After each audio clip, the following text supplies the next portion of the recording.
Apakah aku mau?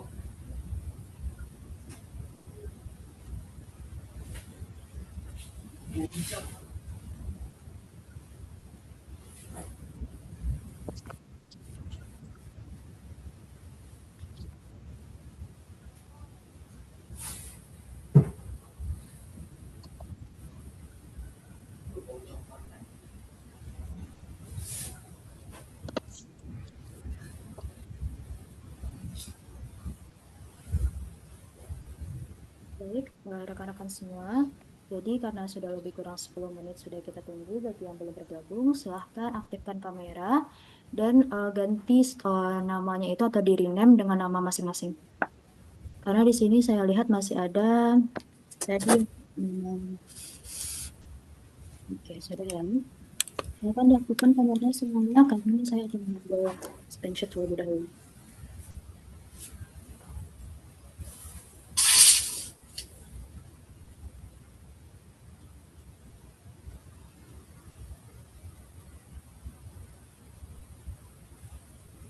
Oke, Ibu Linda, Ibu Kurnia, Ibu Chandra, Ibu Tika, Ibu Syabila, Ibu Ria, Ibu Hayati, Ibu Vera, dan Ibu Anggun Widya, silahkan diaktifkan kameranya. Baik, Bu.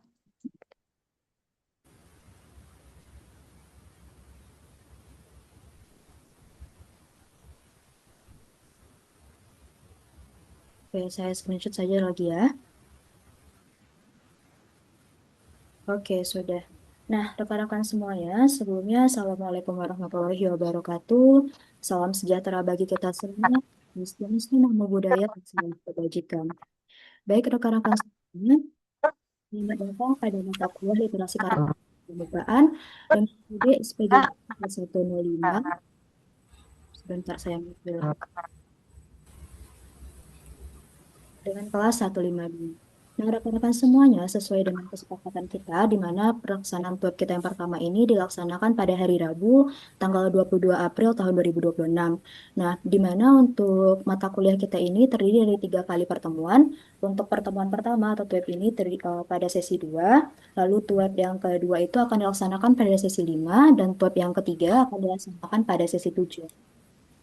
Rekan-rekan semuanya, dan sudah saya jelaskan juga ya di e-learning semuanya, bahwasanya untuk TUEP kita yang pertama ini, saya membuka 3 sesi. Untuk sesi pertama itu terkait dengan bagaimana rekan-rekan memperkenalkan dirinya, dari mana asalnya, lalu semester berapa, dan juga silakan sampaikan argumennya mengenai topik 1 dan juga topik 2 perkuliahan kita. Nanti saya akan sebutkan namanya satu persatu, lalu saya akan ambil absensinya juga, dan silahkan perkenalkan diri dan juga argumennya. Lalu yang kedua, sesi yang kedua itu saya membuka sesi penjelasan materi dan juga penjelasan tugas. Nah, perlu rekan-rekan semua ketahui juga bahwasanya nilai tugas ini memiliki persentase yang sangat tinggi di tuntutan kita, di mana sebesar 60% dan 40%-nya lagi adalah UAS. Jadi, diharapkan rekan-rekan dapat membuat tugasnya itu dengan semaksimal mungkin. Untuk tugas 1 berada pada sesi 3, tugas 2-nya itu berada pada sesi 5, dan tugas yang ketiganya itu berada pada sesi 7. Dan selanjutnya yang terakhir saya membuka sesi tanya jawab. Jadi bagi rekan-rekan yang ingin bertanya terkait dengan alur tutorial kita seperti apa, bagaimana pelaksanaannya, dan juga tugas yang akan dikerjakan, nantinya dipersilahkan. Baik, langsung saja ya saya sebutkan namanya dulu, silahkan aktifkan kamera dan juga mikrofonnya. Untuk yang pertama di sini, sebentar saya buka e-learning saya dulu. Yang pertama Ibu Murni Nurhidayah. Ibu Murni Nurhidayah hadir? Tidak ada ya? Oke, lanjut kita pada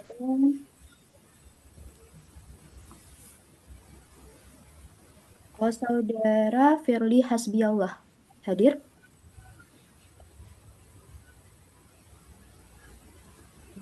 Oke, tidak hadir juga. Selanjutnya di sini saudara Tika apa ada. Oke, sebentar saya melihat dulu semuanya.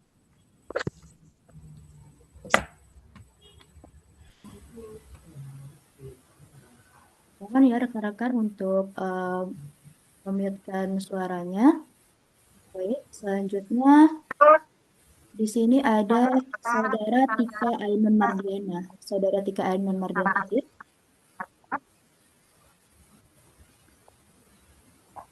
Tidak ada juga ya, Saudara Tika. Ini ada di Zoom kita, Saudara Tika. Hadir, Silahkan. Bu. Oke, silahkan. Perkenalkan, Assalamualaikum warahmatullahi wabarakatuh. Waalaikumsalam warahmatullahi wabarakatuh. Yang terhormat Bapak, terhormat Ibu Tutor, dan sekalian teman-teman semua. Perkenalkan, nama saya Tika Madiana, asal dari Pekalongan, Jawa Tengah, UPBJ. Assalamualaikum warahmatullahi wabarakatuh.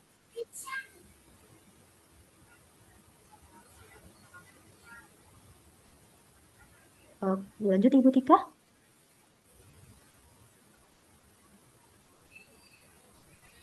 Perkenalkan, nama saya Tika Mardiana,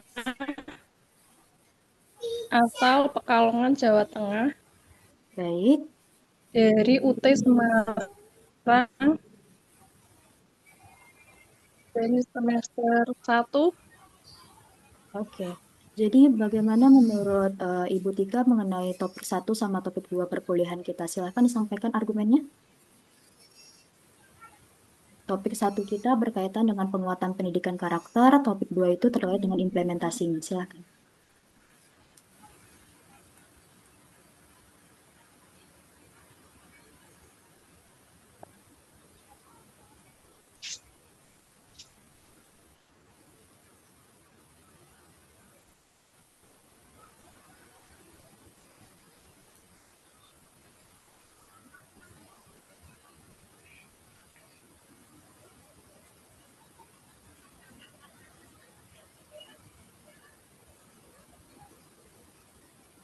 Bagaimana Ibu Tika? Ya, berarti kita lanjutkan saja dulu ya. Selanjutnya ada Saudara Rindu Maharani. Hadir? Saudara Rindu Maharani? Oke, tidak ada ya. Lanjut. Saudara Darwana? Oke, tidak ada juga. Selanjutnya, Saudara Nurfilda. Silahkan.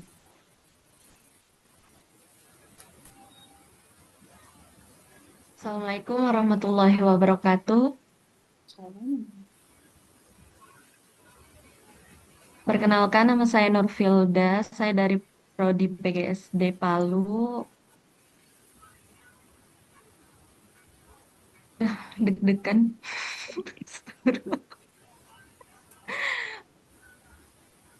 Di sini saya akan eh, membacakan kesimpulan dari Astagfirullah. Dari diskusi satu dulu. Maaf ini Ibu, nervous. Tidak Oke, apa-apa. Lanjut saja. diskusi satu.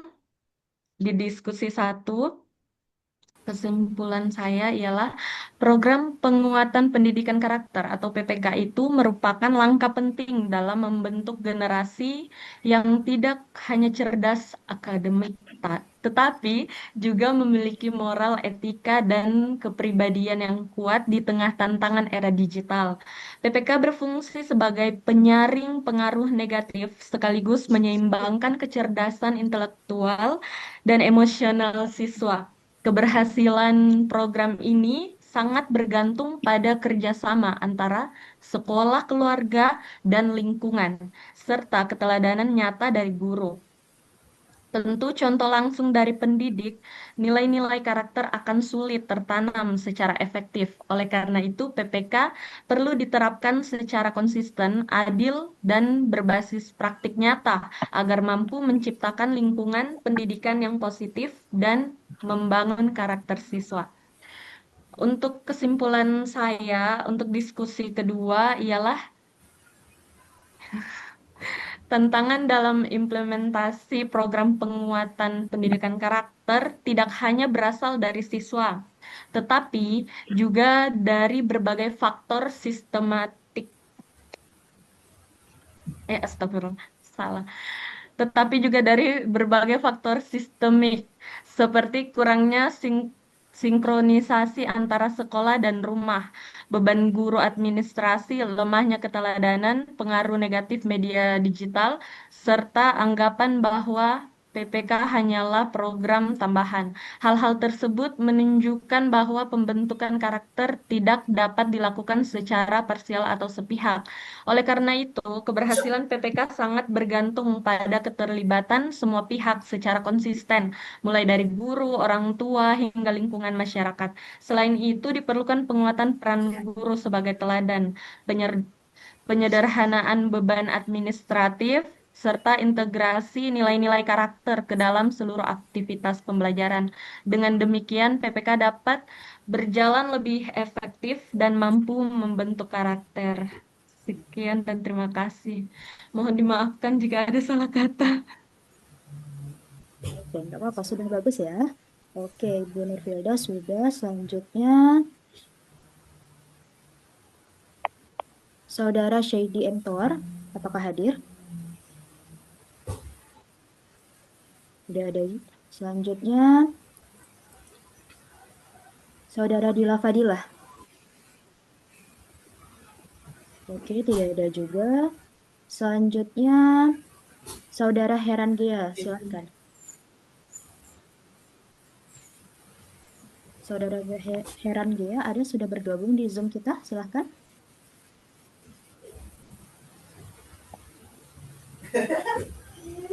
Terima kasih kesempatan yang telah diberikan kepada saya. Sebelum saya perkenalan, terima salam saya semuanya, salam.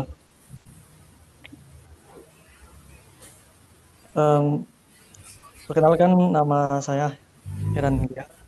Saya dari bentar. Bisa dikeraskan sedikit suaranya, Bapak? Halo, Oke, baik, sudah. baik. Perkenalkan, nama saya Heran Gia dari PBG, UPN dan Prodi 3SD.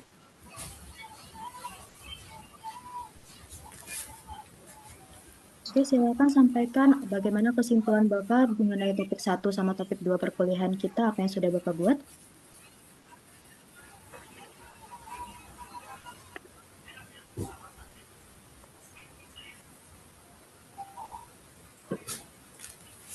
Ya.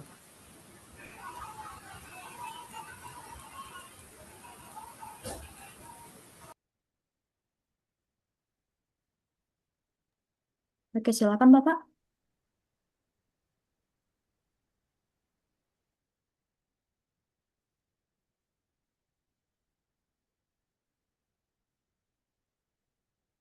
Baik, berdasarkan pengamatan program penguatan pendidikan karakter PPK sangat penting dilakukan.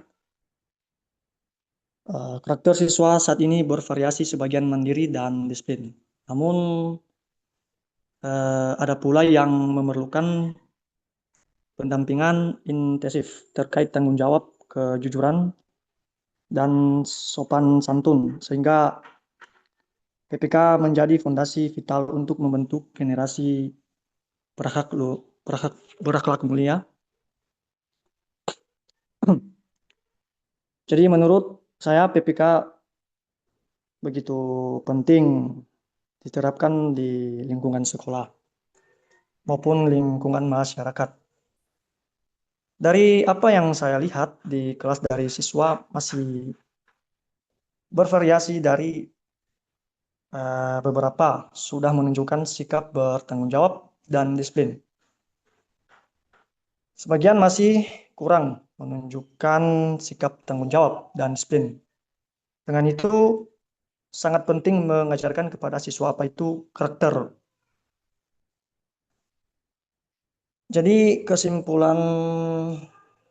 kesimpulannya adalah berkarakter sangat penting karena membentuk siswa menjadi lebih baik, berkarakter kuat, berakhlak mulia. Dengan adanya PPK diharapkan juga siswa tidak hanya unggul akademik, tetapi juga mempunyai nilai akhlak yang baik. Cukup sekian, terima kasih. Baik, saya terima argumennya Bapak Herangea. Jadi menurut Bapak tadi ada Bapak menyebutkan tentang lingkungan sekolah, orang tua, dan juga masyarakat. Jadi menurut Bapak bagaimana sinergi antara ketiga ini, Bapak?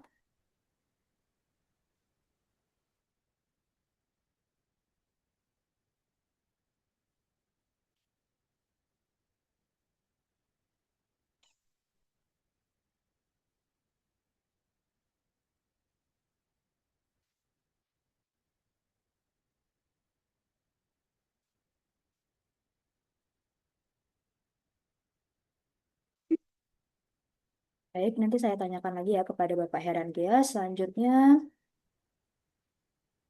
Saudara Dede Igel Sugiono. Oke, belum bergabung ya. Selanjutnya, Saudara Rizka Ayu Fauzia, silakan.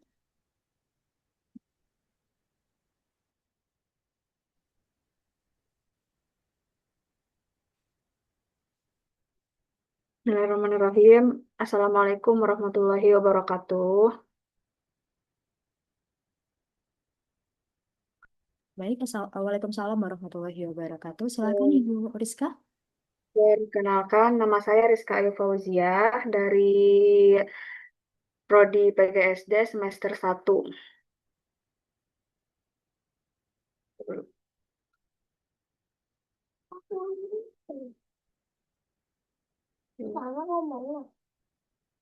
Menurut kesimpulan dari sesi 1,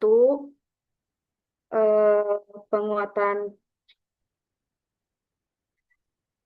menurut pengetahuan kepedulian tindakan PPK sangat penting untuk diterapkan di lingkungan sekolah maupun masyarakat. Dari apa yang saya lihat, sudah menunjukkan beberapa karakter yang bertanggung jawab dan disiplin. Sebagian juga masih kurang menunjukkan sikap tanggung jawabnya. Contoh karakter yang sudah diterapkan di sekolah seperti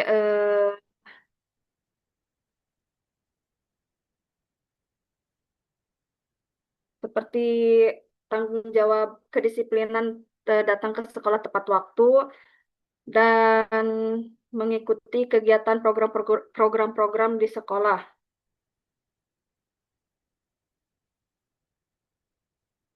Yang ke sesi 2, mengimplementasikan program PKK di sekolah masih kurangnya pemahaman antara di sekolah dan di luar lingkungan sekolah.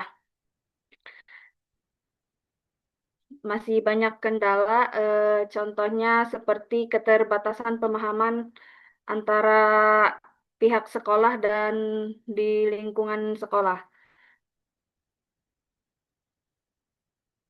Keterbatasan pemahaman di lingkungan sekolah, masih banyak guru kesulitan menilai karakter-karakter anak dalam kegiatannya sehari-hari.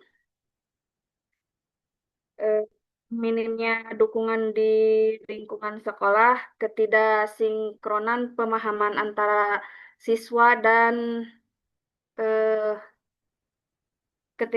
pemahaman siswa di sekolah dan di luar lingkungan sekolah. Sekian dan terima kasih. Wassalamualaikum warahmatullahi wabarakatuh. Baik, argumennya saya terima ya. Jadi menurut Ibu bagaimana tadi sinergi antara sekolah sama rumah dan juga lingkungan masyarakat? Silakan. Gimana, Bu? Bagaimana peran atau kerjasama antara sekolah, lalu orang tua, dan juga lingkungan masyarakat dalam pembentukan karakter anak ini? Jadi harus ada ke apa namanya harus ada kekompakan biar si menguatkan karakternya itu lebih sinkron gitu antara pihak sekolah dan masyarakat atau di lingkungan rumah. Baik, untuk argumennya saya terima ya. Selanjutnya, Saudara Milah. Saudara Mila hadir pada Zoom meeting kita kali ini? Oke, belum bergabung ya. Selanjutnya, Saudara Syabila Putri Kirani. Saudara Syabila tadi saya lihat ada. Oke, belum juga. Selanjutnya, Saudara Ribidian Pinkiwati. Oke, tidak ada juga ya. Selanjutnya, Saudara Surya Putri. Baik, belum juga bergabung. Selanjutnya, Saudara Anggun Widya Pratiwi. Apakah sudah bergabung, Saudara Anggun? Oke, belum ya. Selanjutnya, Saudara Ai Hayati, silahkan.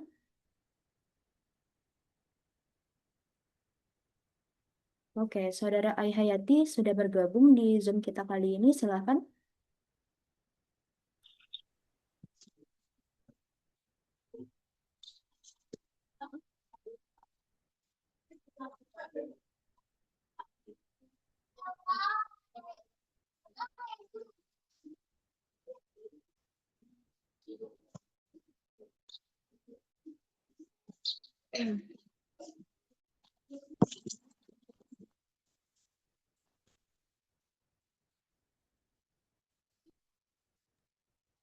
Silahkan, Saudara Ai Hayati.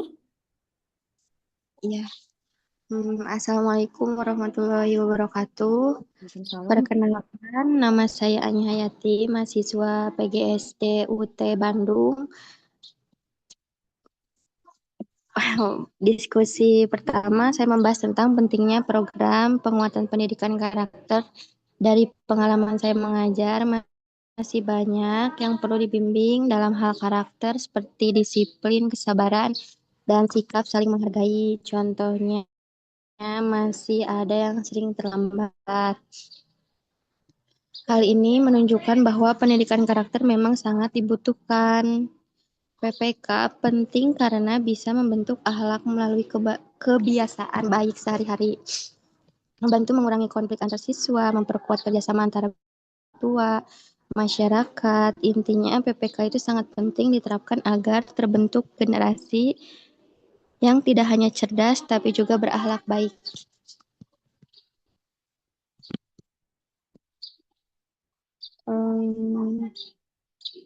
Mana sih yang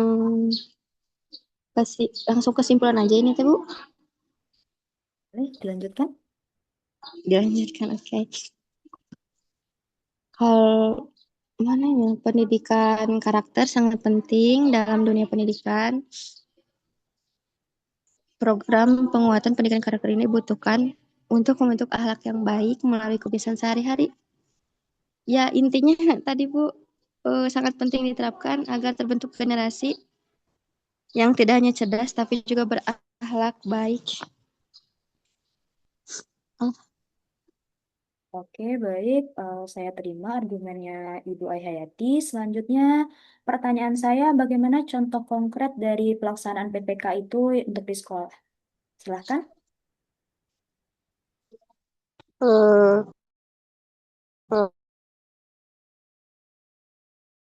Pelaksanaan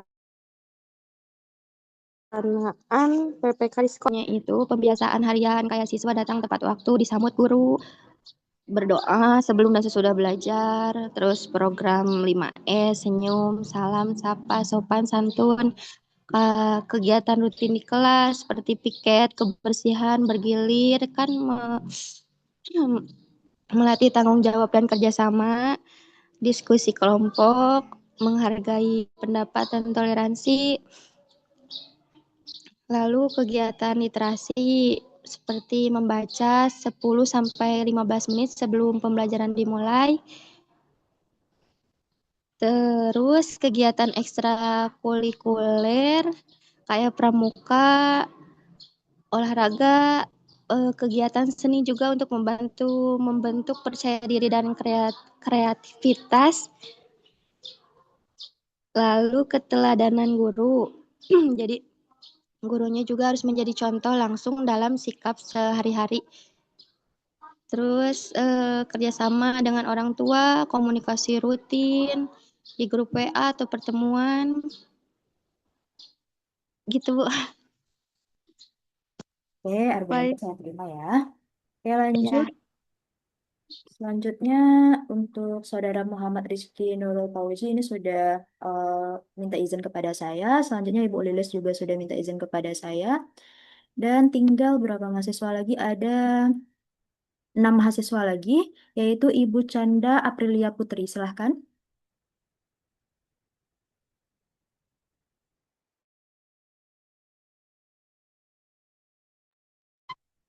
Assalamualaikum warahmatullahi wabarakatuh.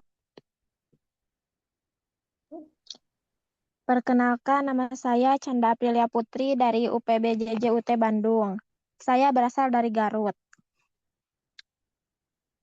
Untuk sesi 1, implementasi program penguatan pendidikan karakter atau PPK merupakan upaya strategis untuk membentuk generasi yang tidak hanya cerdas secara intelektual, tetapi juga memiliki akhlak mulia.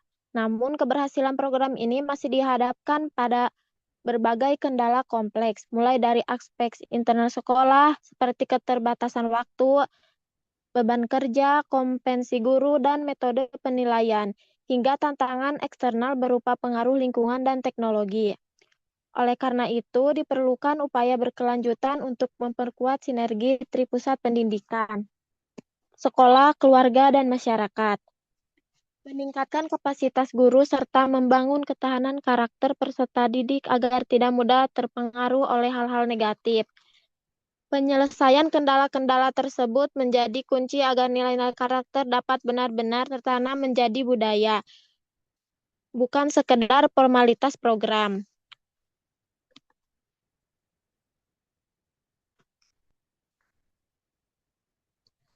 Untuk seksi 2, menurut pandangan saya, sinergitas ini sangat penting untuk terciptanya karakter siswa yang sesuai dengan nilai-nilai pendidikan karakter, terutama di era digitalisasi seperti sekarang.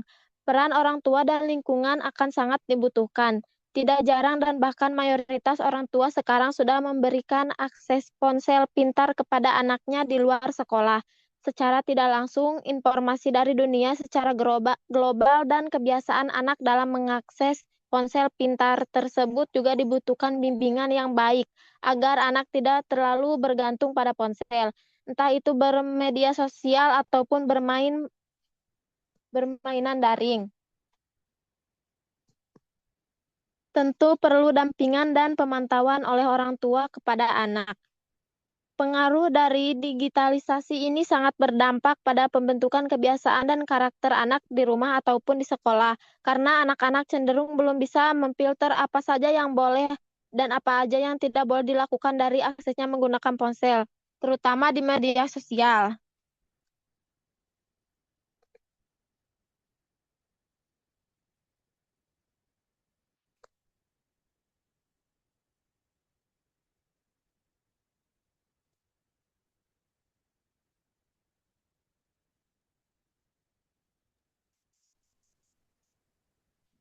Oke, Ibu Canda bagaimana? Sudah selesai?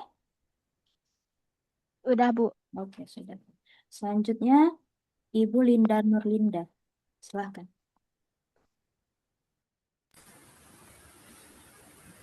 Assalamualaikum warahmatullahi wabarakatuh. Perkenalkan, nama saya Linda Nurlinda dari UPJJ UT Bandung, mahasiswa PGSD semester 1. Izin menyampaikan kesimpulan pada diskusi 1 dan 2 tentang pentingnya penguatan pendidikan karakter dan tantangan implementasinya. Penguatan pendidikan karakter merupakan fondasi yang sangat penting untuk peserta didik untuk membentuk karakter yang berakhlak mulia, berintegritas, bertanggung jawab, dan mampu hidup bermasyarakat di lingkungan masyarakat. Di tengah arus globalisasi dan perkembangan teknologi yang pesat, pendidikan karakter menjadi penyeimbang agar rasi muda memiliki nilai moral, etika, serta jati diri bangsa yang kuat. Namun, pada kenyataan di lapangan, implementasi penguatan pendidikan karakter memang menghadapi berbagai tantangan. seperti lemahnya keteladanan di lingkungan, pengaruh negatif media digital, keterbatasan pemahaman pendidik, serta kurangnya sinergi antara sekolah, keluarga, dan masyarakat. Tantangan-tantangan ini menuntut upaya konsisten dan berkelanjutan dari seluruh pemangku kepentingan.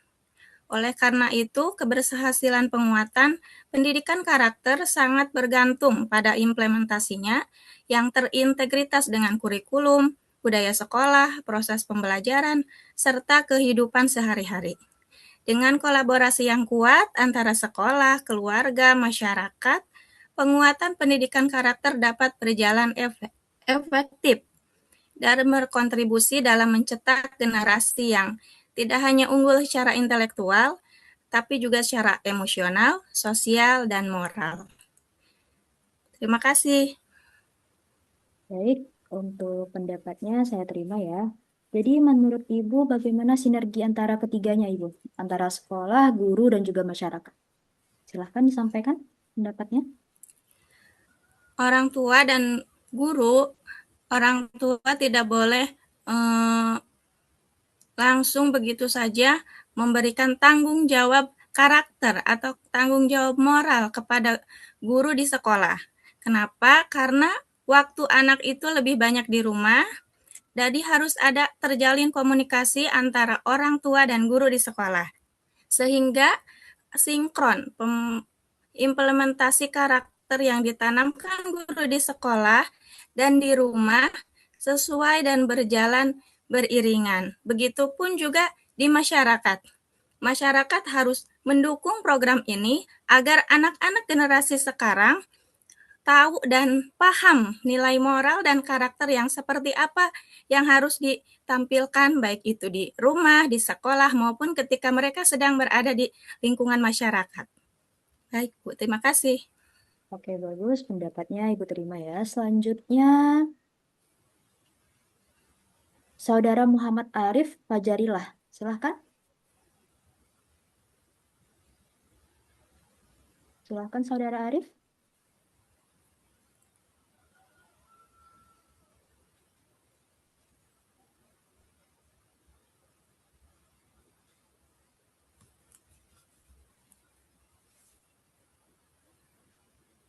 Baik, kita lanjutkan saja kepada Saudara Rontina Sitohang. Kepada Saudara Rontina, disilahkan.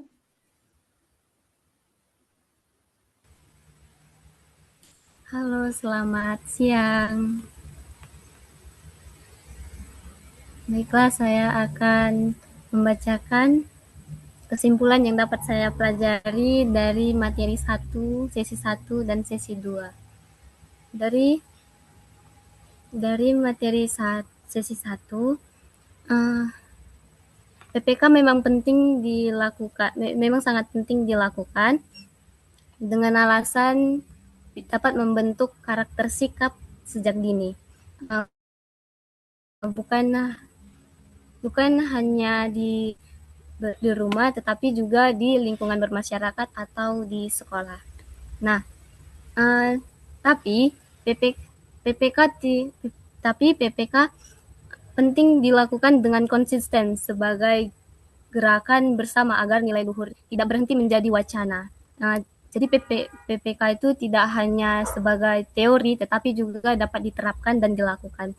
Nah, sedangkan di sesi 2 dapat dipelajari penguatan pendidikan karakter tidak akan berhasil jika dijalankan sendiri-sendiri. Diperlukan sinergitas tata kelola yang melibatkan seluruh pemangku. Kepentingan mulai dari pemerintah, di mahasiswa, orang tua, dan masyarakat. Baik, terima kasih. Oke, bagus. Pendapatnya Ibu terima. Selanjutnya, Saudara Mariana. Saudara Mariana, apakah bergabung di Zoom kita? Ada, silahkan.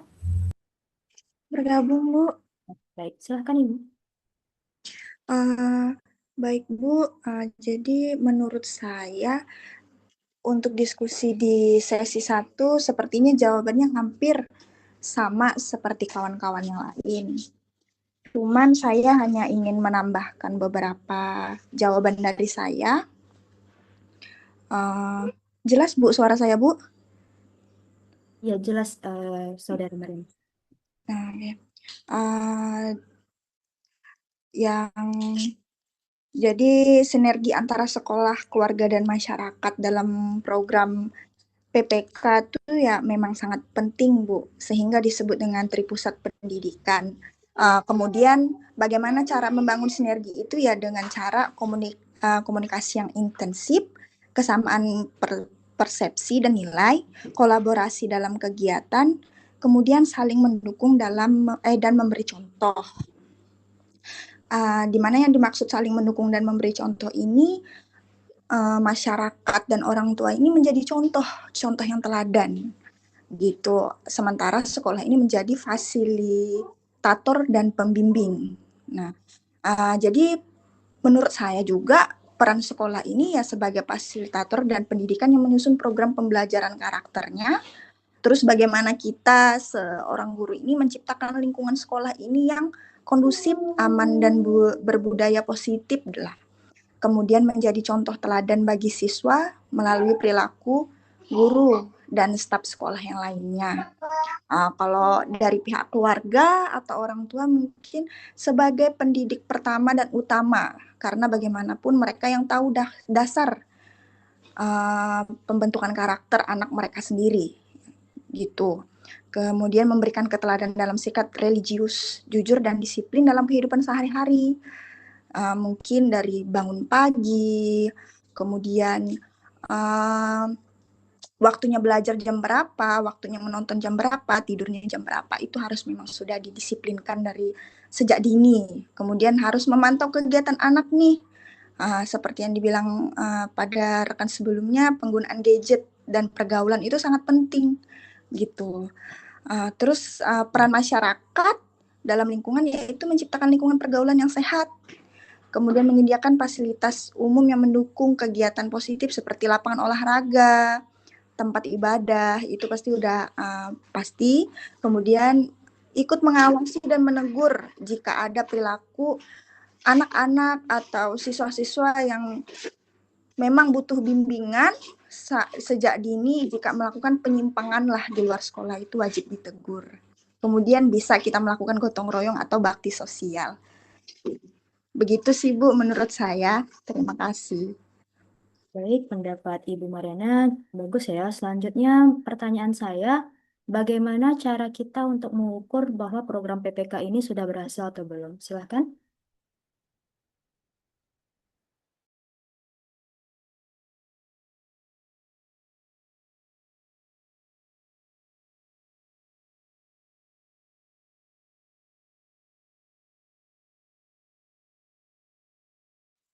Maaf Bu, gimana pertanyaannya tadi Bu?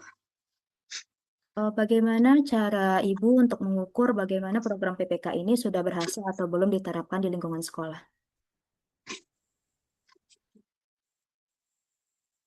Udah berhasil di sekolah ya Bu ya.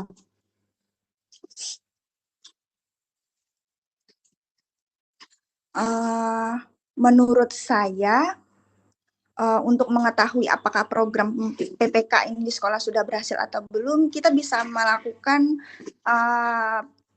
melalui beberapa indikator keberhasilan dan cara penilaian lah Bu.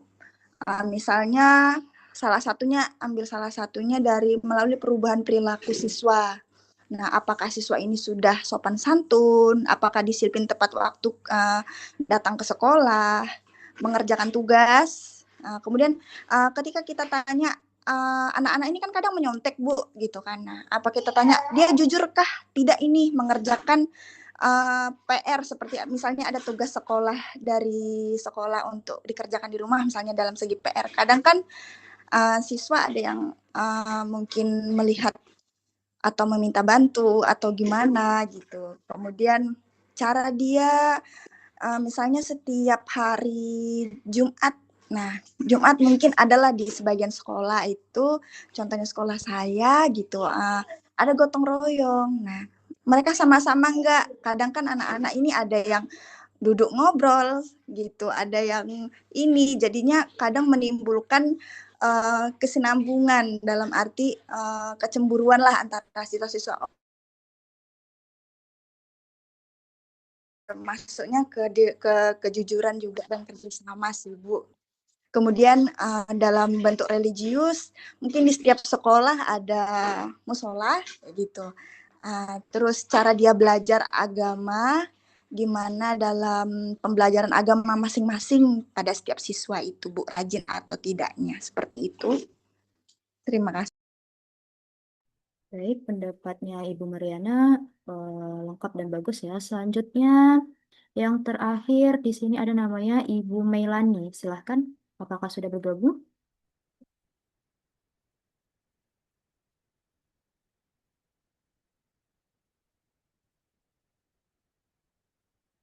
Ibu Meilani. Oh, mohon saya ada lihat nama di Zoom ini 824. Silahkan dirindam dulu namanya.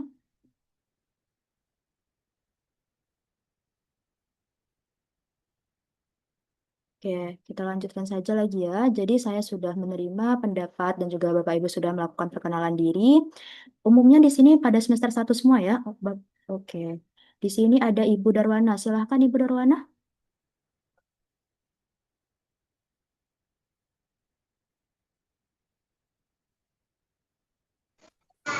Ya, baik Bu. Ya, sebelumnya kami mohon maaf karena tidak bisa menyalakan kamera. Ini karena takutnya jaringan kami terganggu nanti. Iya, baik. Assalamualaikum warahmatullahi wabarakatuh. Waalaikumsalam warahmatullahi wabarakatuh. Ya, salam kenal untuk teman-teman semua, untuk Ibu dosen juga. Perkenalkan, nama kami Darwana. Kami berasal dari UT Makassar. Kemudian kami sekarang domisili di Kabupaten Kepulauan Selayar. Iya, kesimpulan yang bisa kami ambil dari sesi 1 terkait apakah penting PPK dilaksanakan di kelas maupun di sekolah.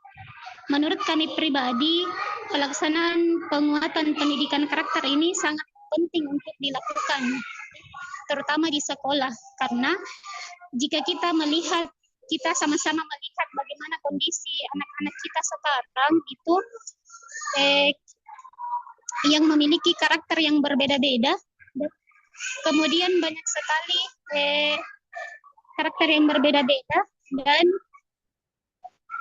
karakter yang berbeda-beda, sehingga pada pelaksanaan penguatan pendidikan karakter ini, jika ada karakter dari siswa kita atau anak-anak kita yang belum atau yang tidak sesuai yang kita harapkan, maka diharapkan dalam penguatan karakter ini bisa menyamai karakter yang kita harapkan itu. Ya. Kemudian yang kedua, kenapa penting PPK ini dilaksanakan di sekolah? Sejatinya pendidikan di sekolah itu tidak hanya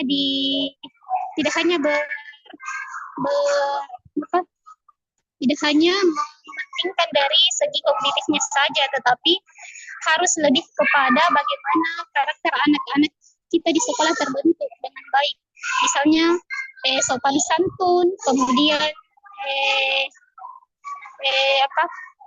sopan santun, kemudian rasa tanggung jawab, rasa percaya diri. Nah, dalam pendidikan penguatan karakter ini juga diharapkan karakter-karakter itu terbangun dari anak-anak kita, sehingga penting sekali untuk melaksanakan penguatan pendidikan karakter itu. Kemudian alasan kenapa penting untuk melaksanakannya, karena di zaman kita sekarang ini kita dan anak-anak kita begitu bebas untuk kemudian mengakses sosial media, yang kemudian di dalam sosial media kita tahu bersama bahwasanya ada informasi yang baik atau yang perlu kita ketahui, tapi ada juga yang tidak baik, sehingga jika anak-anak yang belum mampu untuk memfilter itu, maka otomatis di situ akan mempengaruhi karakternya, sehingga jika kembali ke sekolah, pendidikan penguatan karakter ini diharapkan mampu memberikan pemahaman kepada anak bagaimana untuk kemudian mereka mampu membedakan mana yang bisa mereka tiru dan mana yang tidak bisa mereka ambil dari sosial media itu sendiri. Ya. Kemudian pada sesi kedua, di situ kita membahas tentang kendala dari yang dihadapi guru dalam mengimplementasikan penguatan pendidikan karakter ini. Nah, dalam yang kami lihat, yang kami rasakan juga, kemudian kendala yang paling sering dialami oleh guru kami simpulkan ada 3. Yang pertama itu adalah keterbatasan kami sebagai guru terkait pemahaman bagaimana tentang bagaimana penguatan karakter kepada anak itu dan bagaimana konsep penguatan pendidikan karakter itu. Kemudian yang kedua, keterbatasan waktu, karena waktu kita bersama dengan anak-anak di sekolah itu sangat-sangat terbatas. Nah, sedangkan anak-anak lebih banyak di rumah, sehingga perlu ada kerjasama yang baik antara orang tua, pendidik, dan dalam hal ini yang terdidik atau siswa kita. Kemudian yang ketiga, kurangnya sinergi, kurangnya sinergitas antara pihak orang tua, pendidik maupun yang para siswa kita. Ya baik Ibu, cukup sekian dari kami. Baik, pendapat Ibu Darwana saya terima ya, dan pendapatnya cukup bagus. Selanjutnya, karena sesi 1 kita sudah selesai, Bapak Ibu sudah memperkenalkan diri dan juga menyampaikan argumennya. Selanjutnya kita masuk pada sesi yang kedua, di mana sesi kedua ini saya akan melakukan penjelasan materi dan juga penjelasan tugas. Mohon disimak dengan baik.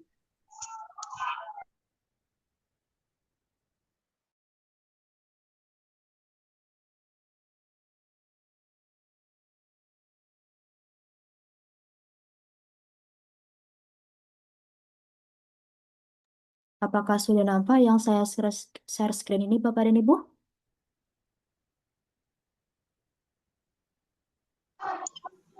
Ya, Nampak, Bu. Saya lanjutkan ya. Di saya karena jaringan Bu, jadi belum muncul. Oke, baik. Yang lain bagaimana? Sudah ya berarti? Oke, saya lanjutkan saja.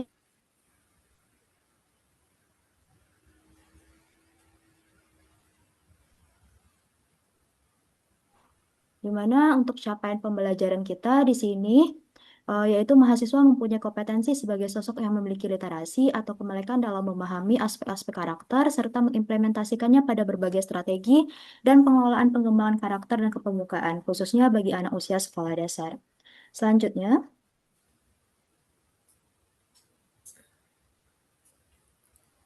untuk materi atau modul kita, modul untuk literasi karakter dan kepramukaan ini terdiri atas 9 modul. Untuk materi 1, 2, dan 3 sudah kita pelajari pada sesi 1 sama sesi 2. Untuk sesi 1 itu berkaitan dengan materinya hakikat literasi karakter, tahapan perkembangan karakter, serta penguatan pendidikan karakter. Selanjutnya, untuk materi yang kedua yaitu terkait dengan keterpaduan strategi tata kelola dan implementasi penguatan pendidikan karakter. Yang ketiga berkaitan dengan asesmen atau evaluasi pendidikan karakter. Selanjutnya pendidikan karakter dalam gerakan kepramukaan. Lalu kita akan juga belajar tentang konsep pembimbing dan juga strategi pembimbingan pramuka di sekolah dasar, bagaimana model pendidikannya itu, lalu pendidikan karakter anti korupsi, profil belajar Pancasila, dan yang terakhir pada sesi 8 baru kita menganalisis bagaimana kasus-kasus yang berkaitan dengan pendidikan karakter bagi anak usia sekolah dasar sesuai dengan fakultas kita ya sama jurusan kita. Nah, selanjutnya untuk alur tutorial. Seperti yang sudah Bapak dan Ibu juga lihat pada bagian pendahuluan, di mana untuk web kita atau tutorial webinar kita ini yaitu pada sesi 2, 5, dan juga 7. Untuk tanggal-tanggal pentingnya di sini untuk web 1 yaitu dari tanggal 20 sampai 26 April. Silahkan nantinya para tutor dan juga mahasiswa mendiskusikan terkait dengan jadwal pelaksanaannya. Lalu web kedua yaitu dari tanggal 11 sampai 17 Mei. Dan yang web ketiga yaitu dari tanggal 25 Mei sampai dengan 31 Juni. Dan selanjutnya untuk tugas itu terdapat pada sesi 3, sesi 5, dan juga sesi 7.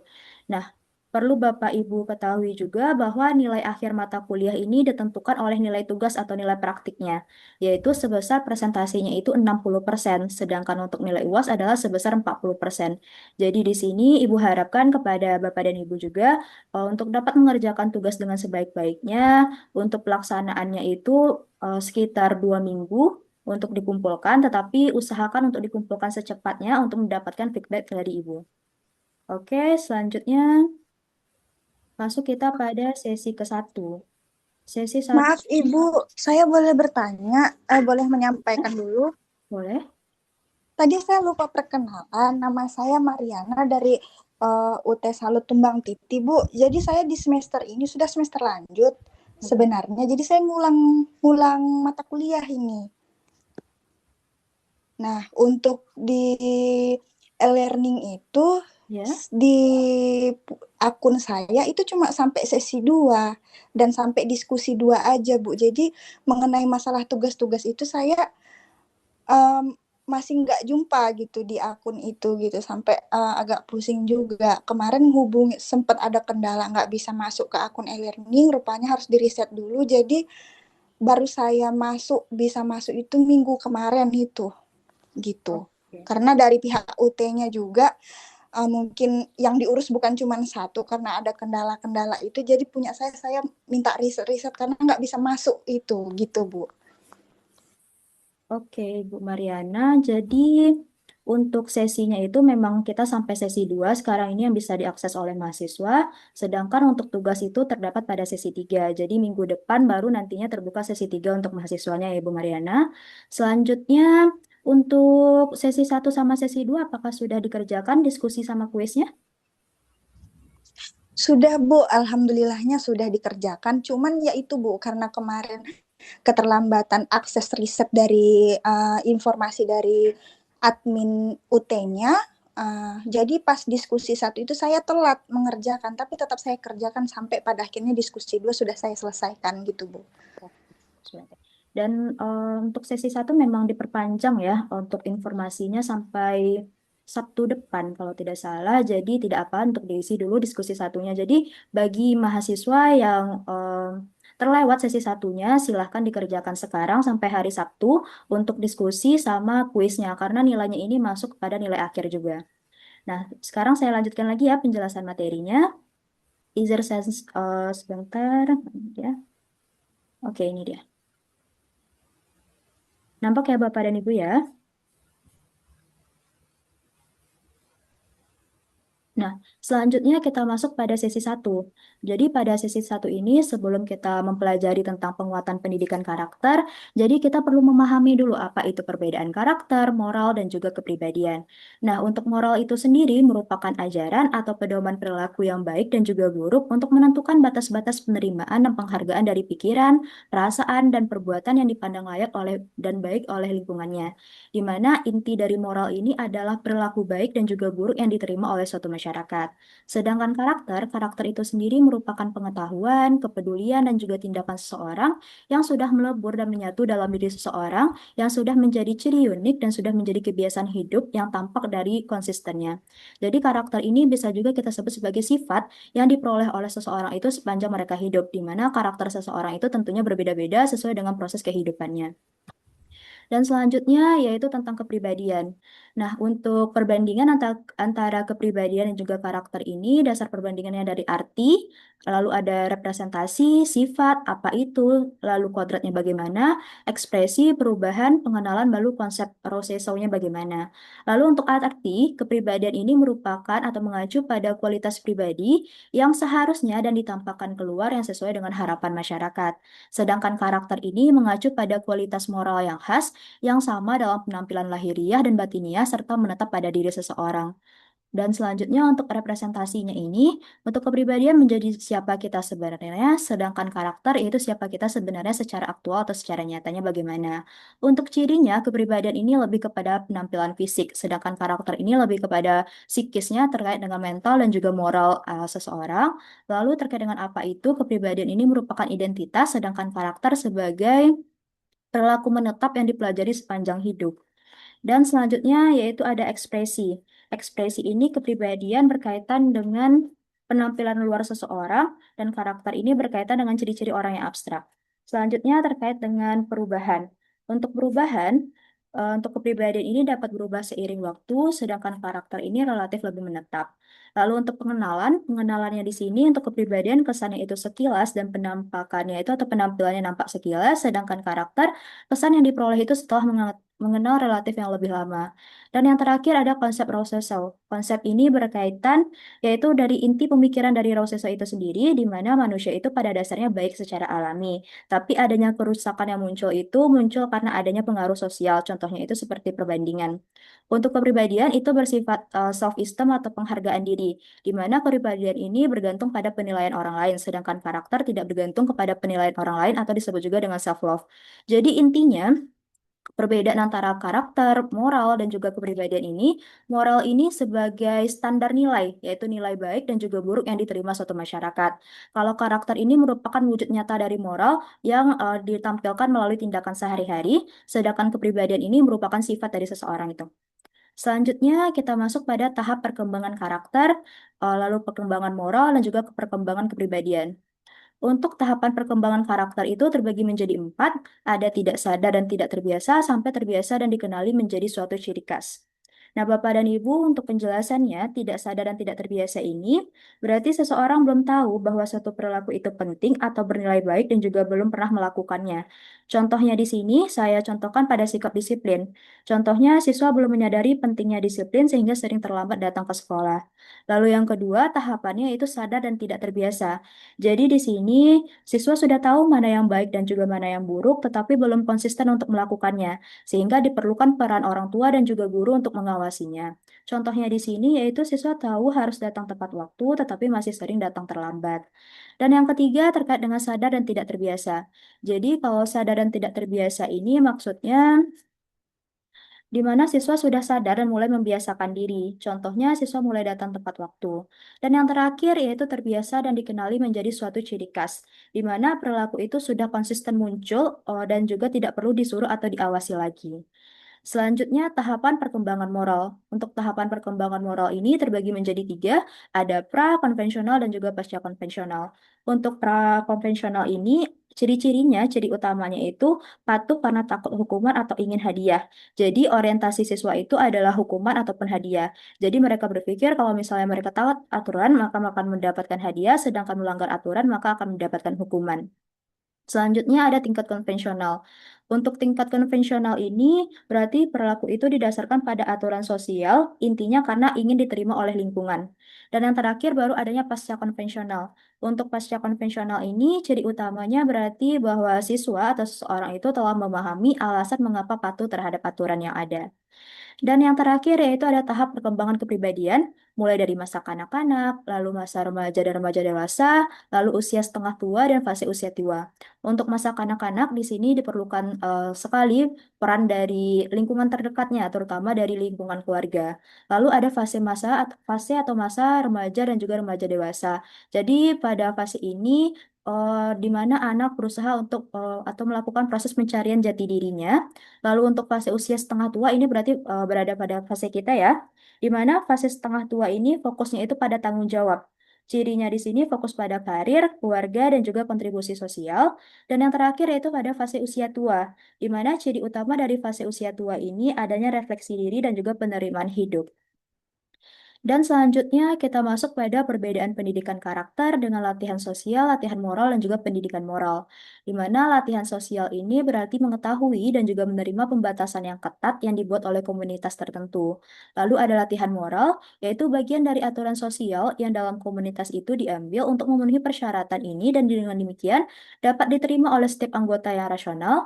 Dan yang terakhir ada pendidikan moral, yaitu kegiatan yang dilakukan secara sengaja, yaitu kegiatan pembelajaran yang dilakukan terutama oleh guru yang profesional untuk tujuan membina keunggulan moral dari siswanya. Dan yang selanjutnya pentingnya penguatan pendidikan karakter ada dari segi hukum, dari segi politik, dan juga sosial budaya. Untuk segi hukum itu sendiri terdapat dalam Undang-Undang Nomor 20 Tahun 2003 Pasal 3 tentang Pendidikan Nasional, di mana fungsi dari pendidikan nasional itu yang pertama sesuai dengan slide yang ada yaitu mengembangkan kemampuan, membentuk wadah, dan juga membentuk peradaban bangsa. Lalu ada segi politik, ada agenda Nawacita Nomor 8 sampai kepada arahan khusus Presiden kepada Mendikbud untuk memperkuat pendidikan. Dan yang terakhir yaitu melalui sosial budaya, yaitu mempersiapkan generasi emas 2045 yang bertakwa, nasionalis, tangguh, mandiri, dan memiliki keunggulan bersaing secara global. Lanjut kita ya, yaitu mengenai hakikat, tujuan, tantangan, dan juga urgensi dari penguatan pendidikan karakter atau PPK ini.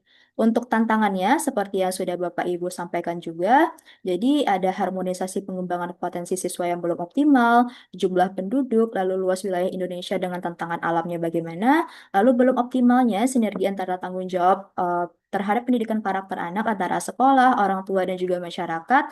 Lalu adanya tantangan globalisasi di era digital ini, yaitu berkaitan dengan pengaruh negatifnya bagaimana. Lalu terbatasnya pendampingan orang tua, dan yang terakhir adanya keterbatasan sarana dan prasarana sekolah, sarana transportasi, jarak antar rumah siswa ke sekolah juga. Lalu selanjutnya ada urgensi penguatan pendidikan karakter, yaitu ada Dasein dan Dasolen. Kalau Dasein itu berkaitan dengan fakta yang banyak terjadi, sedangkan Dasolen itu yaitu hal yang seharusnya terjadi. Jadi adanya kesenjangan antara fakta yang terjadi dengan hal yang seharusnya terjadi ini, jadi akan semakin besar jaraknya, semakin penting juga penguatan pendidikan karakternya. Untuk fakta yang banyak terjadi, seperti yang sudah Bapak Ibu jelaskan juga ya pada contoh konkretnya. Misalnya ada siswa yang datang terlambat terkait dengan sikap disiplin ataupun sikap kejujuran. Dan selanjutnya untuk hal yang seharusnya terjadi berarti harapan pendidikan dalam membentuk manusia yang berkarakter itu bagaimana. Selanjutnya terkait dengan tujuan penguatan pendidikan karakter. Nah, tujuannya itu terbagi menjadi tiga, yaitu membangun dan membekali peserta didik sebagai generasi emas Indonesia tahun 2045 guna menghadapi dinamika perubahan di masa depan. Lalu yang kedua berkaitan dengan mengembangkan platform pendidikan nasional yang meletakkan pendidikan karakter sebagai jiwa utama dengan memperhatikan keberagaman budaya Indonesia. Dan yang selanjutnya, yang ketiga, yaitu merevitalisasi dan memperkuat potensi dan kompetensi ekosistem pendidikan. Jadi berdasarkan Kemendikbud nomor 2000 tahun 2010, jadi pada dasarnya tujuan utama pendidikan karakter adalah untuk membangun bangsa yang tangguh di mana masyarakatnya harus berakhlak mulia, bermoral, bertoleransi, dan juga bergotong royong. Baik, itu penjelasan pada sesi 1. Selanjutnya kita masuk pada sesi 2 sebelum penjelasan terkait dengan tugas. Nah, Bapak dan Ibu, untuk penjelasan terkait dengan sesi 2 kita ini lebih menekankan pada evaluasi atau asesmen pendidikan karakter. Ya. Di sini dijelaskan bagaimana pelaksana dan pemangku kepentingan yang terlibat dalam penguatan pendidikan karakter, yaitu ada kementerian atau lembaga, pemerintahan daerah, perguruan tinggi, pelaku bisnis, dan juga media massa juga mempunyai pengaruh yang sangat penting atau sebagai pemangku kepentingan dalam penguatan pendidikan karakter atau program PPK.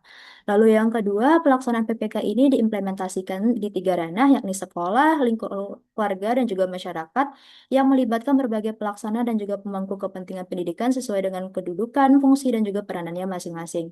Nah, untuk fungsi dan peranannya, untuk Kemendikbud, yaitu untuk membuat kebijakan dan peraturan tentang pelaksanaan PPK. Lalu lembaga kementerian lain sebagai mitra dari Kemendikbud ini, lalu ada pemerintahan daerah, yaitu membuat kebijakan dan juga peraturan PPK di daerah. Selanjutnya yaitu kelurahan atau desa yaitu memberikan keteladanan PPK kepada seluruh warga desa dan kepala sekolah yaitu untuk menyusun visi dan juga misi program dan kegiatan yang menegaskan karakter yang dibangun yang menjadi ciri khas sekolah tersebut.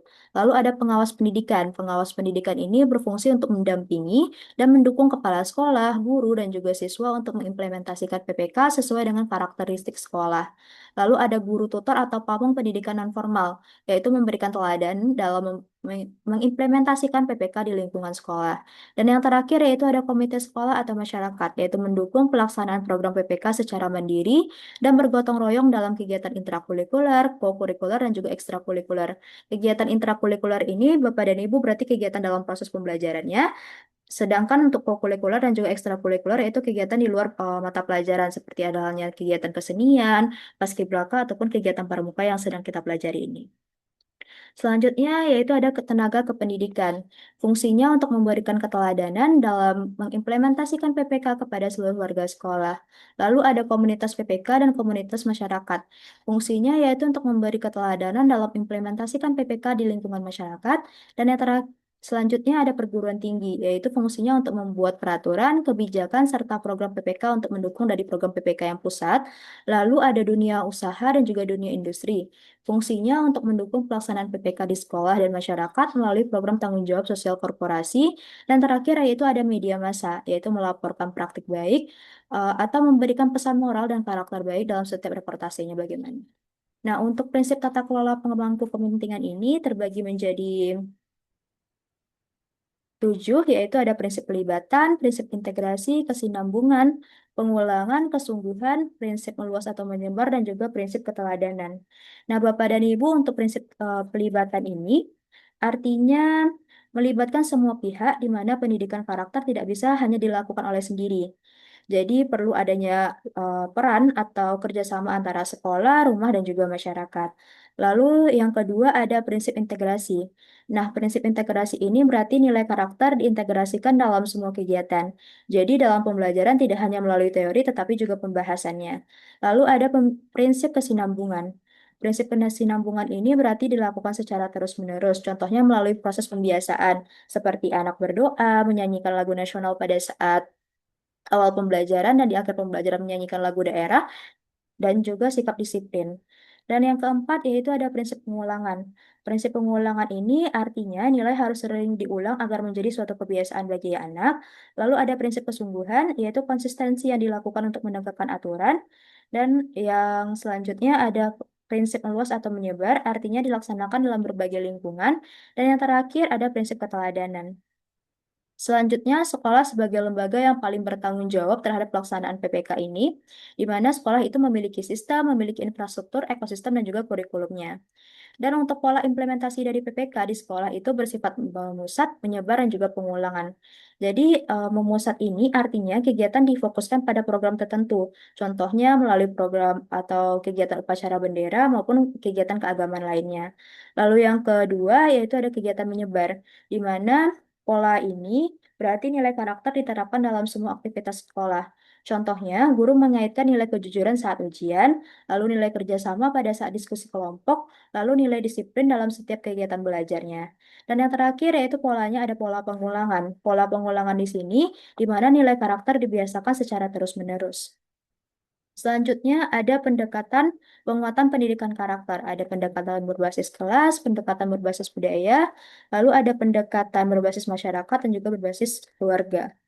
Selanjutnya tentang asesmen pendidikan karakter. Nah, di sini juga ada nantinya pada tugas pertanyaan ketiga atau keempat, di mana akan ditanyakan tentang asesmen pendidikan karakter. Nah, untuk pendekatan penilaiannya ini ada asesmen as learning, yaitu dilakukan atau penilaian ini sebagai pembelajaran. Jadi, as learning ini maksudnya penilaian yang melibatkan siswa di dalamnya.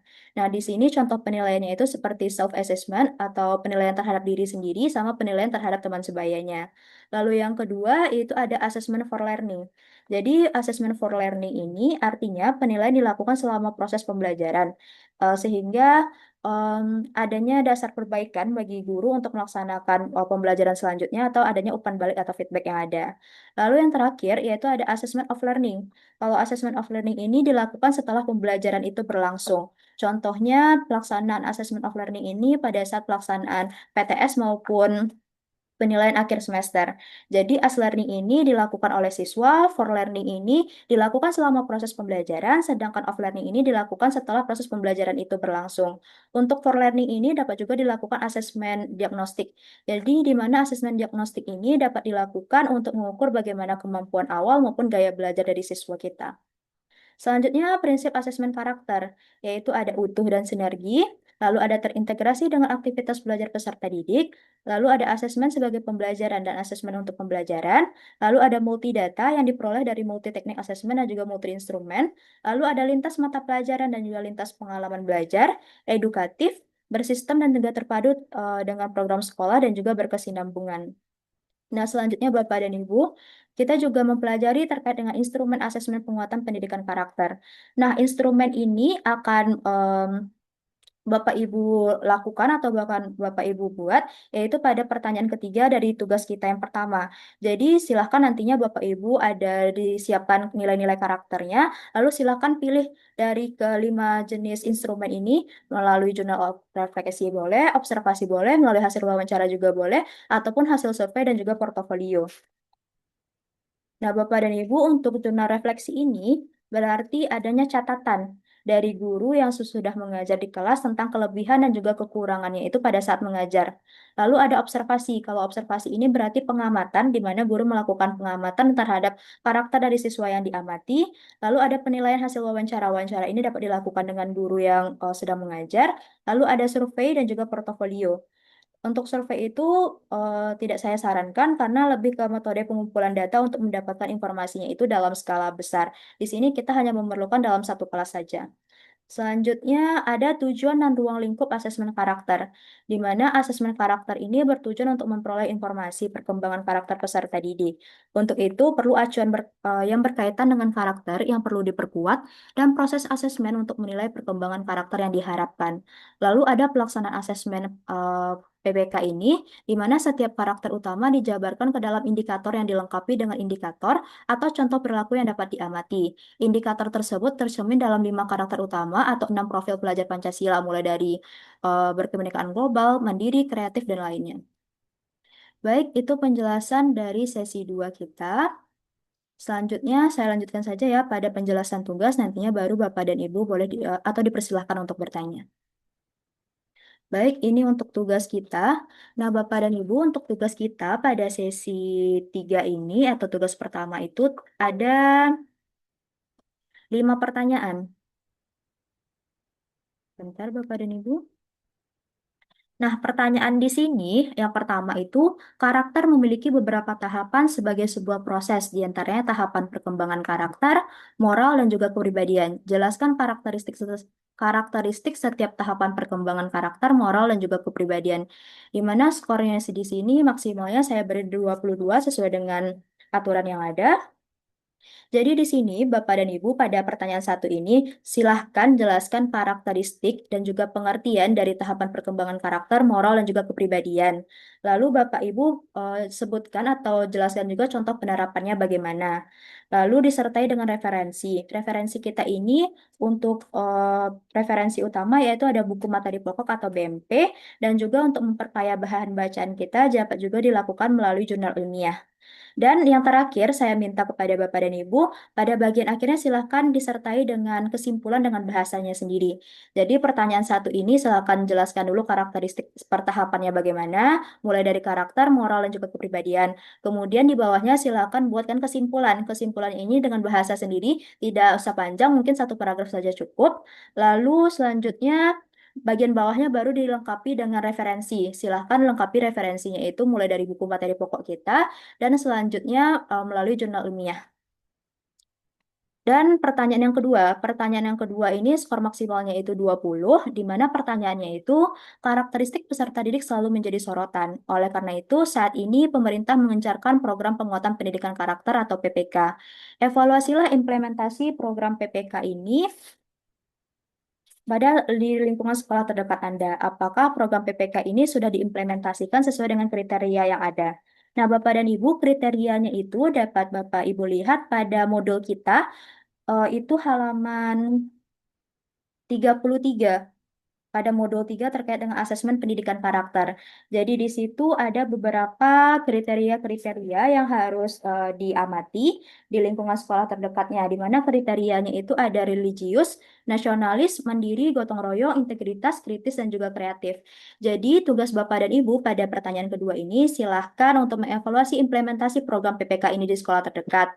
Lalu lihat atau analisis apakah program PPK ini sudah sesuai dengan kriteria yang ada atau belum. Untuk kriterianya, saya ulangi lagi, dapat dilihat pada modul 3, yaitu halaman 33, di mana ada 7 kriteria, mulai dari religius sampai dengan kreatif. Nah, silakan dijabarkan juga penjelasan atau pemaparannya, dan disertai juga dengan referensi. Selanjutnya, pada pertanyaan ketiga. Nah, untuk pertanyaan ketiga ini, pertanyaannya yaitu untuk mengukur keberhasilan implementasi pendidikan karakter dibutuhkan instrumen penilaian yang akurat. Rancanglah salah satu instrumen yang cocok untuk mengukur salah satu karakter peserta didik. Nah, Bapak dan Ibu, untuk karakter tadi sama ya, sama pertanyaan nomor 2. Jadi, Bapak dan Ibu pilih salah satu karakter. Misalnya ini, karakternya itu religius. Jadi, silakan pilih karakternya itu karakter religius, lalu kembangkan instrumennya. Untuk instrumennya tadi, seperti yang sudah saya jelaskan sebelumnya, bisa melalui jurnal refleksi, bisa melalui observasi atau melalui pengamatan, lalu hasil wawancara, ada juga survei dan juga portofolio. Silakan Bapak Ibu ambil satu karakter, lalu ambil juga satu instrumen yang akan dikembangkan. Nah, kriteria yang akan dikembangkan ini silakan dijabarkan lagi indikatornya. Misalnya pada saat proses pembelajaran bagaimana, awal pembelajarannya bagaimana, dan pada akhir pembelajarannya itu bagaimana. Dan selanjutnya, oh ya, satu lagi untuk skor maksimalnya yaitu 18. Selanjutnya pada pertanyaan keempat. Nah, pertanyaan keempat ini yaitu hubungan antara pramuka ini dengan profil pelajar Pancasila. Jadi Bapak dan Ibu silahkan jabarkan atau berikan penjelasan bagaimana hubungan antara pramuka dengan profil pelajar Pancasila. Di mana pramuka ini terdiri atas 10 dasar Dharma Pramuka, silakan dilihat atau di searching, yaitu ada takwa kepada Tuhan Yang Maha Esa sampai kepada suci dalam pikiran, perkataan, dan juga perbuatan. Silakan jabarkan bagaimana hubungan keduanya dengan memperhatikan nilai-nilai yang dikembangkan tadi. Dan yang selanjutnya, untuk skor maksimalnya adalah 16. Dan yang selanjutnya di sini ada ditampilkan video tentang kegiatan ekstrakurikuler pramuka. Silahkan Bapak Ibu amati video ini. Lalu ada 11 topik. 11 topiknya itu seperti ini, yaitu ada profil pelajar Pancasila, pelajar Indonesia sebagai pelajar mandiri. Nanti 11 topik ini saya kirimkan kepada grup WhatsApp kita. Lalu ada 3, yaitu terkait dengan gerakan kepanduan di Indonesia. Lalu ada kepramukaan sebagai suatu permainan yang menyenangkan di alam terbuka, pendirian gerakan pramuka, lalu ada lambang pramuka. Yang ketujuh, upacara sebagai alat pendidikan. Yang kedelapan, tentang metode keterampilan kepramukaan. Yang kesembilan, tentang teknik kepramukaan. Yang ke-10 tentang kaitan nilai-nilai pramuka dengan profil pelajar Pancasila. Yang terakhir yaitu mengenai tujuan akhir pendidikan kepramukaan. Nah, dari 11 topik ini, silahkan Bapak Ibu, sebentar. Jadi silahkan Bapak Ibu lihat dari video yang sudah diamati ini, ada 6 topik yang dibahas dalam video tersebut. Silahkan jabarkan 6 topiknya itu bagaimana. Silahkan diperhatikan dulu videonya.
Yang Pancasila adalah perwujudan pelajar Indonesia sebagai pelajar sepanjang hayat yang memiliki kompetensi global dan berperilaku sesuai dengan nilai-nilai Pancasila. Pelajar Indonesia merupakan pelajar mandiri, yaitu pelajar yang bertanggung jawab atas proses dan hasil belajarnya. Elemen kunci dari mandiri terdiri dari kesadaran akan diri dan situasi yang dihadapi serta regulasi diri.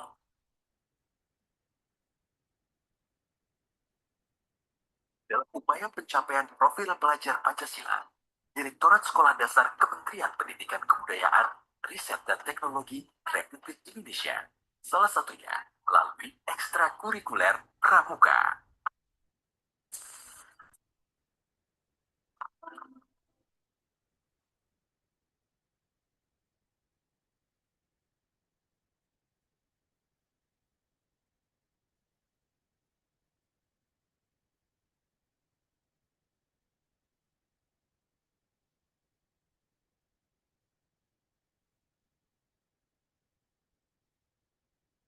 Kemajuan di Indonesia yang disebut Gerakan Pramuka merupakan bagian yang tidak terpisahkan dari Gerakan Kepanduan Dunia. Sehingga prinsip pendidikan kepramukaan di Indonesia sama dengan yang telah dikemukakan oleh Lord Baden-Powell, Bapak Pandu Dunia.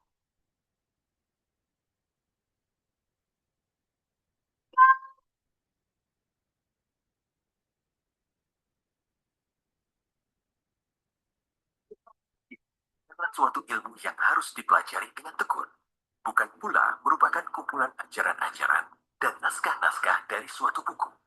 Kepramukaan adalah suatu permainan yang menyenangkan di alam terbuka, tempat orang dewasa dan anak-anak pergi bersama, mengadakan pengembaraan bagaikan kakak beradik, membina kesehatan dan kebahagiaan, keterampilan dan kesediaan untuk memberi pertolongan bagi yang membutuhkan.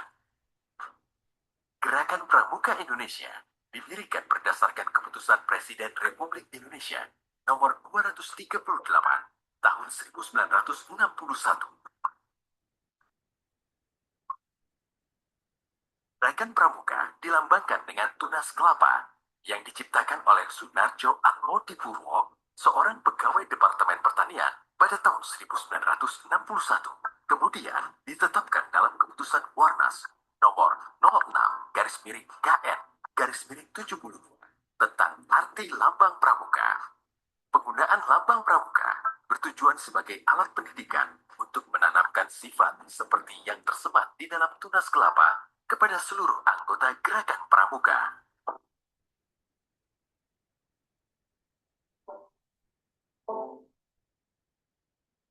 Ada, merah putih,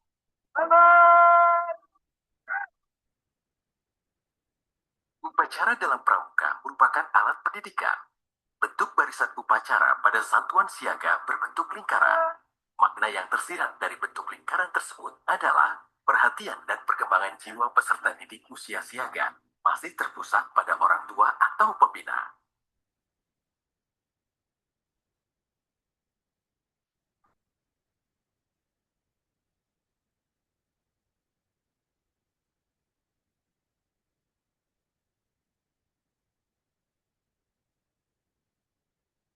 Pramuka penggal bukan upacara dalam bentuk atau angkare.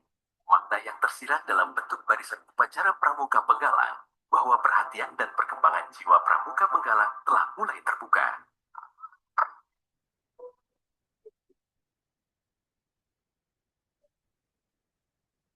Peserta didik penggalang sudah memiliki kemampuan berpikir kritis, senang bermain, senang bergerak, dan mencoba-coba.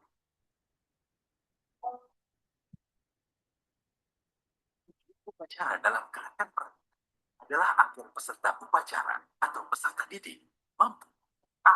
Memiliki rasa cinta kepada tanah air, bangsa, dan negara. B. Memiliki rasa tanggung jawab dan disiplin pribadi. C. Selalu tertib dalam kehidupan sehari-hari. D. Memiliki jiwa gotong royong dan percaya pada orang lain. E. Dapat memimpin dan dipimpin. F. Dapat melaksanakan upacara dengan hikmat dan tertib. G. Peningkatan ketakwaan kepada Tuhan Yang Maha Esa.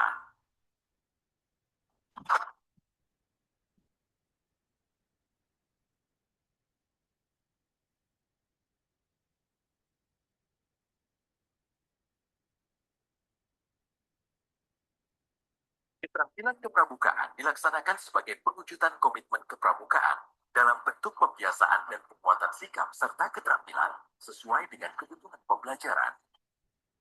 Metode dan keterampilan kepramukaan atau scouting skill yang dapat dilatihkan kepada peserta didik dengan mempertimbangkan kemampuan perkembangan peserta didik. Metode kepramukaan tersebut meliputi A. Pengamalan kode kehormatan pramuka. B. Belajar sambil melakukan. C. Kegiatan berkelompok atau bekerja sama atau berkompetisi. D. Kegiatan yang menarik atau menantang. E. Kegiatan di alam terbuka. F. Kehadiran orang dewasa yang memberikan bimbingan atau dorongan atau dukungan. G. Penghargaan berupa tanda kecakapan. Dan H. Satuan terpisah antara putra dan putri.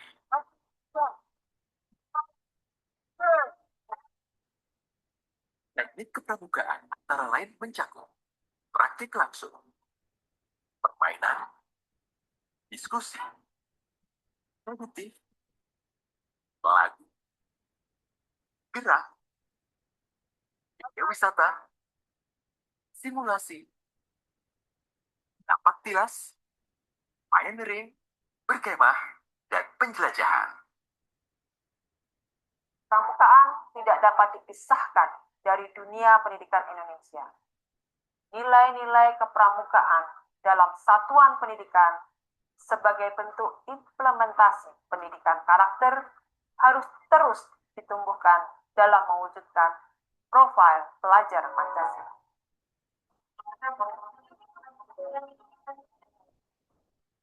Metode dan teknik kepramukaan muara pada tujuan akhir pendidikan kepramukaan, yaitu terbentuknya peserta didik yang bergerak dan memiliki kecakapan hidup serta mencintai bangsa dan tanah airnya.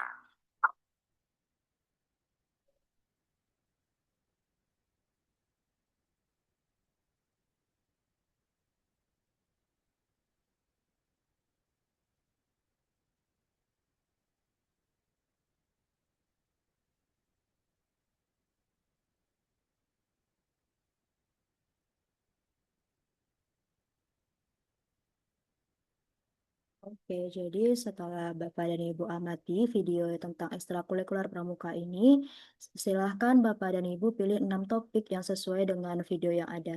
Di mana dari 11 topik ini nanti akan saya bagikan. Untuk skor maksimalnya ini jumlahnya 24. Nah, itulah tugas kita pada sesi yang ketiga. Silahkan bagi Bapak Ibu yang ingin bertanya terkait dengan tugas, dipersilahkan.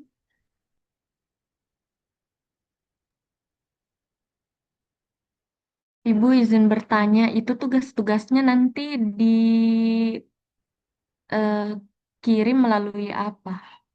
Untuk tugasnya ini nantinya ada pertanyaannya itu ada di e-learning sesi 3 kita. Nah, silahkan Bapak dan Ibu kirimnya itu melalui e-learning juga. Untuk saat ini, untuk web ini, di sini saya menjelaskan apa saja yang perlu dibuat pada tugas-tugas yang akan dilaksanakan itu. Nah, ada pertanyaan tentang pertanyaan 1, 2, 3, atau 4-nya, Ibu Nurfilda?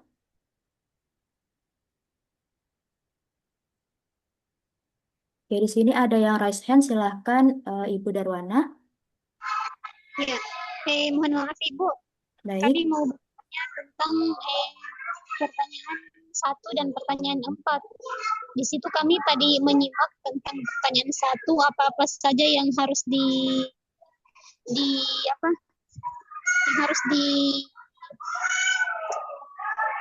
harus dijawab di situ. Yang pertama ada pengertian, karakteristik, kemudian disertai referensi, dan yang terakhir kesimpulan. Apakah sudah benar begitu Ibu? Oke, sudah benar Ibu Darwana. Oh, iya. Kemudian untuk pertanyaan 4, kita menjabarkan hubungan antara pramuka dan kami tadi terluput Ibu. Jadi untuk pertanyaan nomor 4 ini, silahkan Bapak Ibu nantinya memberikan penjelasan dan juga disertai referensi bagaimana hubungan pramuka ini dengan profil pelajar Pancasila, di mana profil pelajar Pancasila itu ada 6, mulai dari berkebinekaan global, ada kreatif, ada mandiri, ada religius, dan sebagainya. Nanti Bapak dan Ibu dapat dilihat pada buku materi pokoknya. Ada yang ingin ditanyakan kembali? Ibu Lentina izin nanya, Bu. Oke, silahkan. Dari 11 topik itu yang dipilih 6 boleh acak, Bu, atau harus bersusunan gitu aja, Bu? Jadi untuk 11 topik kan ada 11 topik. Nah, dipilih 6. 6 topik ini sesuai dengan video yang ditampilkan. Jadi kalau misalnya ada yang pertama itu tentang teknik kepramukaan. Apakah teknik kepramukaan itu di video itu ditampilkan apa tidak? Kalau ada silahkan sebutkan apanya, lalu alasannya bagaimana. Oke? Ya, kasih, Bu. Oke. Silahkan ada yang mau ditanyakan kembali? Mengenai alur tutorial mata kuliah kita boleh, melalui tugas juga boleh. Silahkan.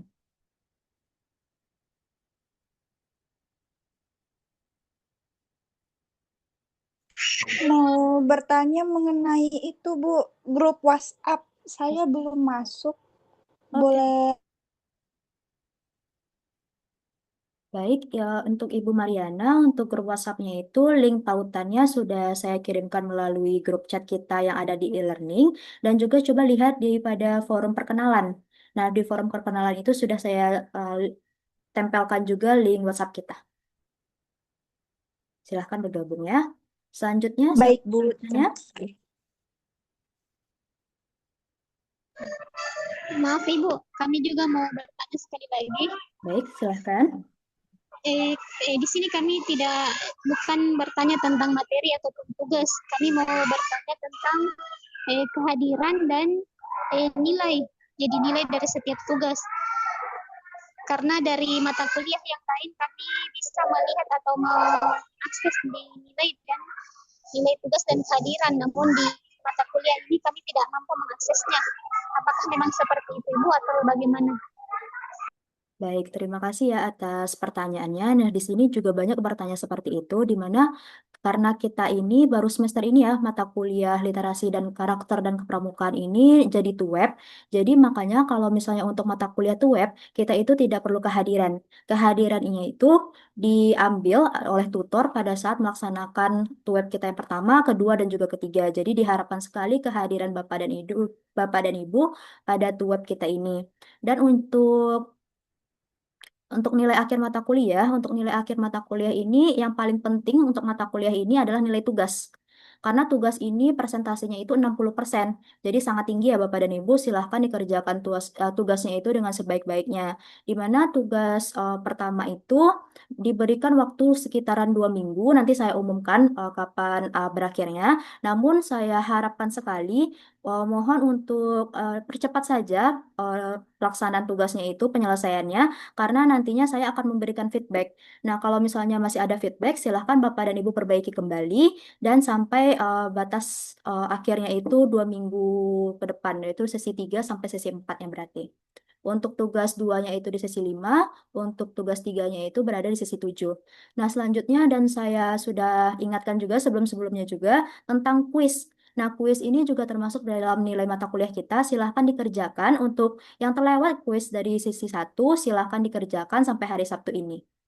Untuk diskusi memang tidak ada nilai karena mata kuliah kita ini mata kuliah praktik atau tuweb. Jadi diskusinya itu di mana tutor hanya memberikan feedback. Tetapi diskusi ini juga sebagai acuan untuk penilaian tugas juga. Saya akan melihat bagaimana keaktifan Bapak dan Ibu dalam diskusi. Karena di sini saya lihat ada beberapa yang belum mengerjakan tugas diskusi satunya. Baik, ada yang mau ditanyakan lagi?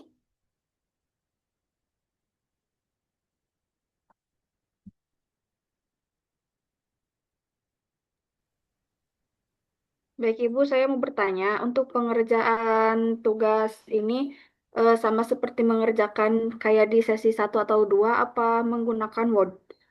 Apa gimana? Oke, untuk pengerjaannya tugas itu silahkan menggunakan Word nantinya ya.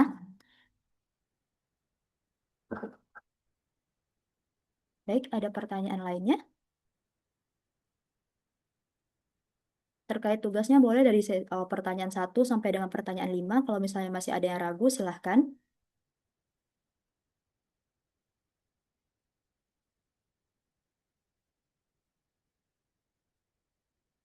Oke, berarti tidak ada ya. Berarti sudah sampai semuanya ya.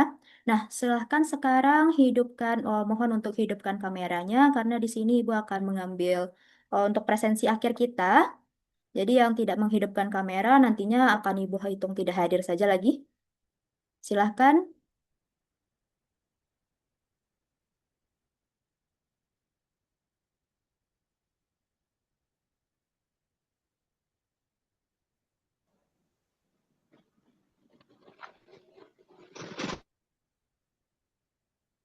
Ya, silakan. Ada Ibu Mary, Ibu Canda, Bapak Heran, Gea, lalu Ibu Syabila Putri.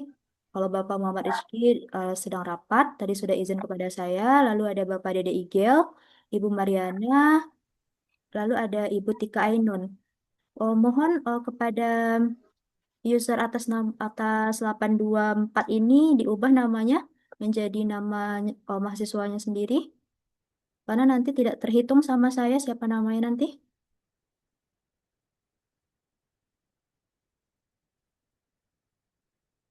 Oke, berarti sudah ya. Oke, saya ambil dulu untuk presensi kita screenshotannya. Oke, Ibu Sobila sudah, Ibu Mariana, Ibu Tika Ainun, Bapak Dede Igel, dan juga Bapak Muhammad Rizky enggak?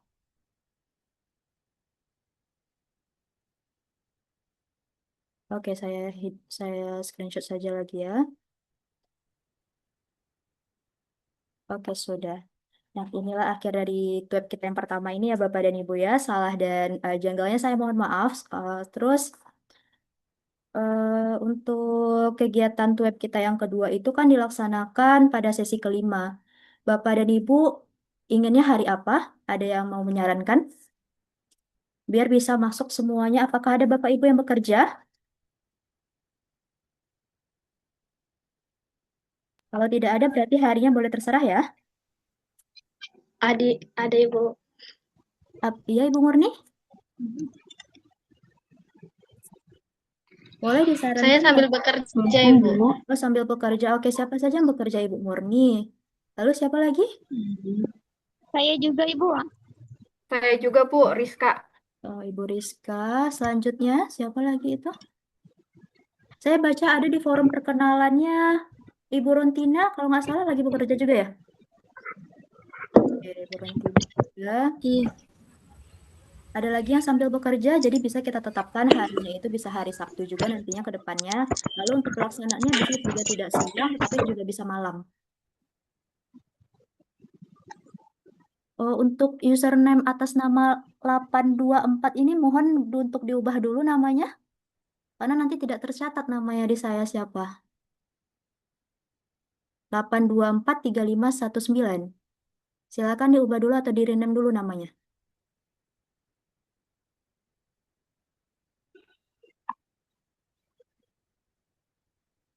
Oke. Nah, bagi yang bekerja ini apakah mengganggu pada saat hari bekerja Senin sampai Jumat ini atau kita perlu hari Sabtu saja?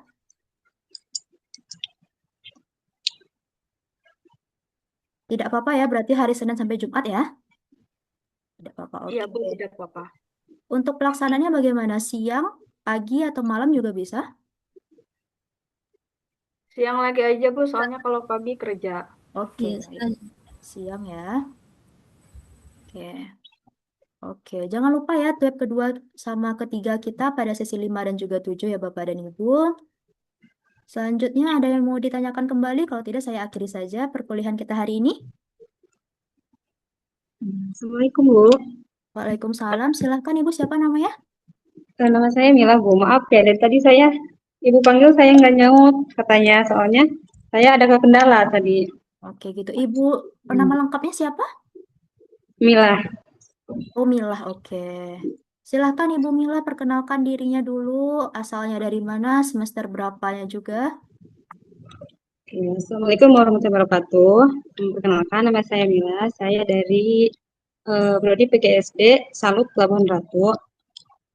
Saya baru semester 1. Oke. Nah, Ibu Mila ada yang mau ditanyakan terkait dengan tugas yang akan dikerjakan pada sesi selanjutnya? Tidak ada Bu, tapi saya pengen pengen melontarkan ini diskusi 1 tadi. Oke, baik, silakan. Nanti bisa Ibu. Oke ya. Diskusi 1 tentang pentingnya pendidikan karakter adalah sistem penanaman nilai perilaku, entah itu religius, jujur, disiplin.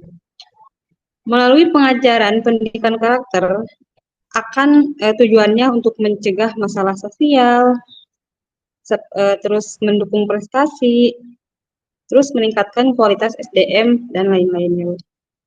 Oke. Tujuan pertama adalah mencegah masalah sosial. Oke. Dan misalnya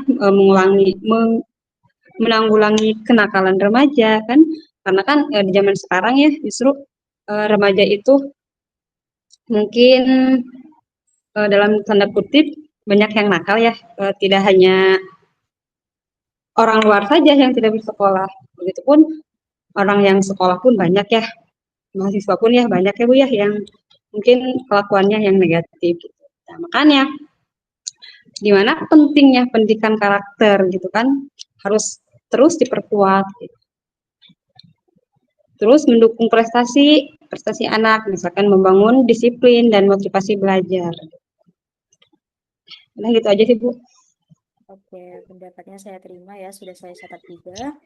Baik, terakhir ada yang mau ditanyakan lagi?